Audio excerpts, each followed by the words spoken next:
Hi, thanks for watching. This is George with Wicked Warnings here in Chicago, Illinois. We've got another brand new F-150 here. This one has just a touch over 3,000 miles on it. Went with the amber package, TIR6s in the grill.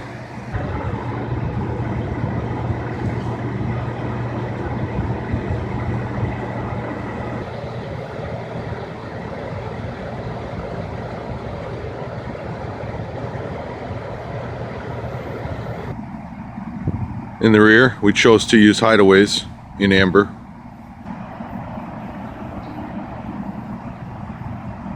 In the reverse and in the factory cargo light up top. Synchronized in an X pattern. As with all our installs, the factory cargo light option was kept with the emergency strobes. Control of this system, it's a simple flush mounted LED switch right here on the dashboard. Shows green. Thanks again for watching Wicked Warnings right here in Chicago, Illinois. Give us a call, email, Facebook, any way you want to get a hold of us.